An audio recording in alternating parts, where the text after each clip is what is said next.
글로벌 인사이트 시간입니다. 글로벌 주식시장의 주요 이슈를 심층적으로 분석해드릴 거고요. 오늘 이 시간은요. 유진투자증권 명동지점 김영재 부장 모셨습니다. 부장님 어서 오세요. 네, 안녕하십니까? 네, 오늘 이제 너를 띄고 있는 미국 증시에 대해서 진단을 해주신다고 들었는데 사실 이게 누그러뜨리지 못하고 있습니다. 계속적으로 전 국가적으로 확진자 수가 좀 증가하고 있다라는 통계치를 얻을 수 있었는데 일단 급한 불을 끄자라고 하면서 통화 정책은 제시가 되고 있잖아요. 뭐 기획을 하고 있고 어떻게 현재 상황이 돌아가고 있습니까? 네, 지난주 증시부터 일단 살펴보아야 될 것 같은데 지난주 미국 증시는 지금 2000년 닷컴 버블 그리고 2008년 금융위기 이후 주간 단위로는 가장 크게 하락한 그러니까 2000년 이후에 세 번째로 큰 낙폭을 기록한 한 주였습니다. 다우지수가 12.4%나 하락하고 나스닥이 11.2% 하락 그리고 S&P 500 지수가 11.5% 급락하는 모습을 보였습니다.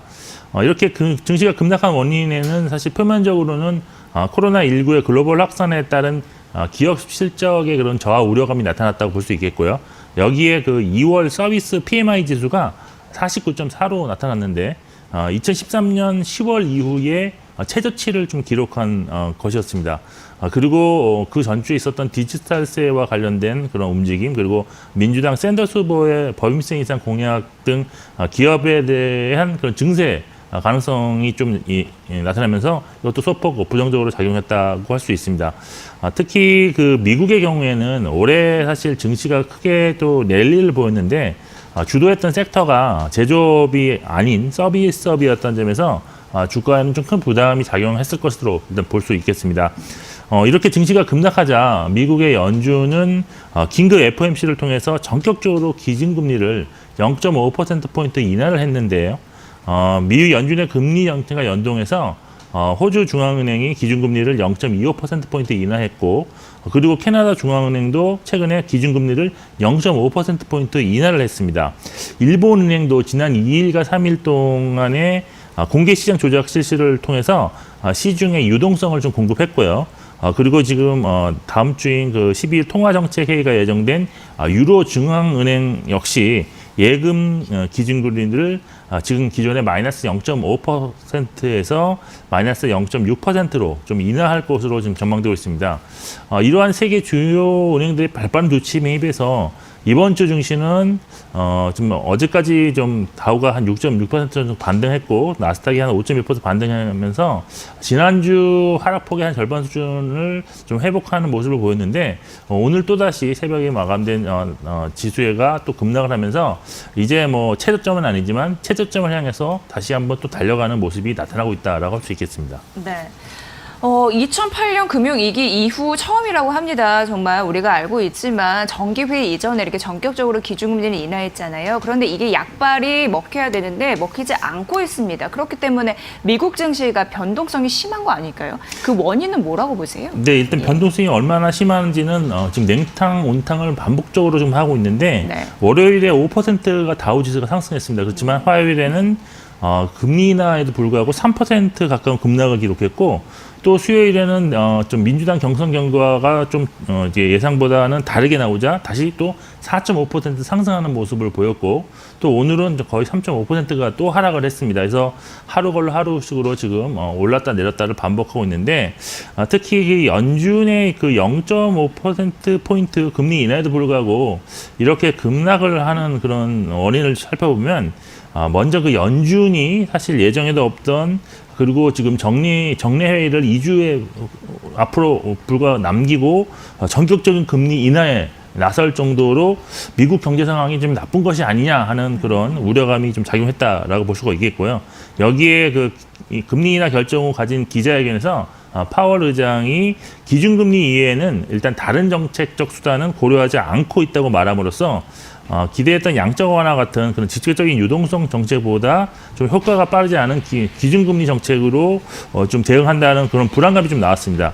여기에 그 전날인 월요일에 이미 기대감에 의해서 지수가 크게 상승해서 차익 실현 매물이 좀 출현된 것도 역시 지수 급락의 원인이었다라고 볼 수 있겠습니다. 네.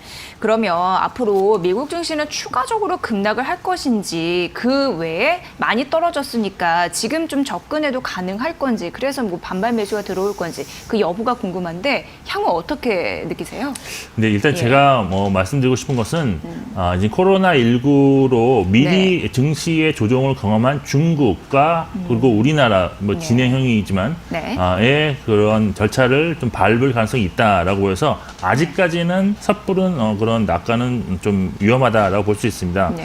일단 지난주보다는 이번 주에 미국의 그 시장에 대한 전망이 좀 더 구체적으로 나타나고 있다고 볼 수 있는데 일단 지수 조정으로 밸류에이션 부담이 완화되었다는 것은 일단 긍정적인 요인이라고 할 수 있습니다. 하지만 이번 그 서비스업 PMI에서도 볼 수 있듯이 미국은 서비스업 의존도가 다른 나라에 비해서 상대적으로 높기 때문에 코로나19가 추가적으로 확산된다면 미국 경제는 오히려 상대적으로 더 치명적인 악영향을 미칠 수 있다는 점 좀 생각해 보실 필요가 있는데 사실 그 이번 코로나19가 아니더라도 서비스업 경기는 금리 하락과 좀 대선 불확실성 등에 의해서 부진할 수 없는 상황이 원래 기존에 있었기 때문에 미국 경기는 당분간 좀 둔화될 가능성이 있다라고 보시는 것이 좋을 것 같습니다. 그렇다면 뭐 미국 증시 역시도 단기적으로는 사실 뭐 낙폭과대에 따라서 추가적인 급락이 나오지 않을 가능성이 있지만 오히려 이런 것이 뭐 금리라든지 아니면 경기를 볼 때 또 기술적 반등은 좀 가능할 수도 있겠지만 미국의 선행 경기가 추가적으로 둔화될 수 있다는 점에서 전고점 수준까지 강하게 치고 올라가는 그런 모습은 기대하기 어렵다고 볼 수 있습니다. 따라서 투자 전략 역시도 지금 비중 확대보다는 보유 시 상승시마다 매도해서 보유 비중을 축소하는 전략으로 대응하는 것이 좋을 것으로 보이고 역시 미국 역시도 주가의 방향성은 미국 내 코로나19 확산이 어떻게 진행되는지가 가장 중요한 핵심 변수라고 판단을 하고 있습니다. 네, 보유 비중 축소를 말씀을 해주셨습니다. 그런데 이런 와중에서도 좀 주목이 가는 섹터가 있습니다. 바로 글로벌 헬스케어인데 민주당 경선 과정 이를 보고 이게 다시금 주목을 받고 있단 말이죠. 바이든 후보와 또 연결이 돼 있고, 자, 이 부분에 대해서 어떻게 보세요? 예. 네, 일단 결론적으로 말씀드리면 글로벌 헬스케어 그 업종에 대한 비중 확대 전략은 유효하다라고 저는 보고 있습니다. 예. 현재 그 우리나라 시장을 포함한 글로벌 주식시장이 지금 코로나19 영향을 크게 받고 있는데 코로나19 확진자 수가 더 추가적으로 증가하고 사망자가 늘어날수록 헬스케어 종목에 대한 관심은 더 늘어난다라고 볼 수밖에 없을 것 같습니다. 지금 코로나19와 관련해서 지금 3월 5일 오전 9시 기준 글로벌 통계를 보면 확진 환자 수가 지금 95,024명이고 사망자는 3,281명에 달하는데 이제 발생 국가도 전 세계 80개국으로 확산된 그런 상황입니다. 세계보건기구 WHO는 코로나19의 위험도를 매우 높음으로 상향 조정을 이미 했고요. 여기에 그 WHO 사무총장은 전 세계적으로 20개 이상의 백신이 현재 개발 중이며 다양한 치료법이 지금 임상 진행 중이라고 좀 언급을 했습니다. 이와 관련해서 뭐 코로나19 백신 및 진단 키트를 지금 개발 관련한 뉴스라든지 그런 뭐 소식이 들리면 이럴 때마다 관련 종목들의 주가 상승이 크게 나타나고 있는 것은 뭐 글로벌하게 동일한 그런 상황이다라고 볼 수 있는데 미리 지금 이미 그 코로나19가 좀 많이 확산되었던 중국에서는 온라인 진단과 관련해 선도 기업이었던 알리건강 그리고 평안국탁도가 연초 대비 각각 66%와 34% 상승하는 모습을 보였습니다. 미국에서도 백신과 관련한 임상 관련 뉴스가 나온 이후 관련 종목들이 정말 큰 폭으로 상승이 나타났는데 그중에서 백스아트라는 종목은 그런 관련 뉴스가 나온 이후 무려 295%의 상승을 기록하기도 하였습니다. 이렇게 그 코로나19와 관련해서 주가 상승이 나오는 중이지만 여기에 또 하나 그 이번 말씀하신 것처럼 미국 민주당 경선에서 중도 성향의 바이든 후보가 다시 지금 1위로 올라왔다는 점도 헬스케어 업종에는 좀 도움이 되고 있다라고 볼 수 있습니다. 사실 지금까지 1위였던 급진파로 불리우는 샌더스 후보 같은 경우는 전 국민에게 그런 의료보험 혜택을 주는 공약으로 인해서 약가의 그런 인하가 불가피할 것으로 일단은 볼 수밖에 없지만 바이든 후보는 특정 저소득층에게만 혜택을 주자고 주장하고 있기 때문에 헬스케어 기업 입장에서는 바이든 후보가 민주당 최종 후보가 선정되는 것이 그나마 좀 더 유리하다라고 할 수 있겠습니다.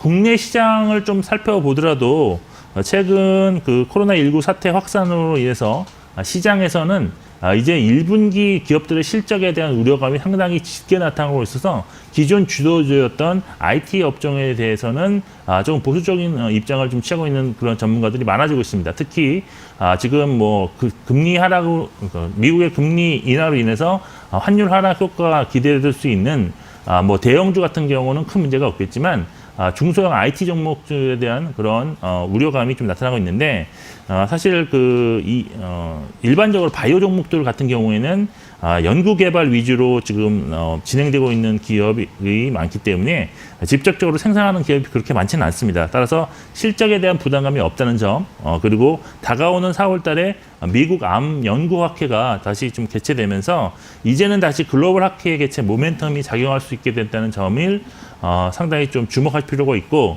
따라서 이러한 이벤트라든지 시기적, 뭐 1분기 실적이 발표가 완료되는 5월 15일까지, 그리고 뭐 학회가 열리는 4월 말 이런 것을 좀 감안해 본다면 4월 말에서 5월 중순까지는 바이오 업종을 정말로 주목하실 필요가 있다고 지금 판단을 하고 있습니다. 네, 조금 더 비중 확대가 유효하다라는 글로벌 헬스케어 업종의 흐름까지 점검해드렸습니다. 아무쪼록 많은 분들은 이제 느끼고 있는 것 같아요. 최대 변수는 코로나19와 그리고 미국 대선, 뉴욕 증시에서 좀 잘 보셔야 될 것 같습니다.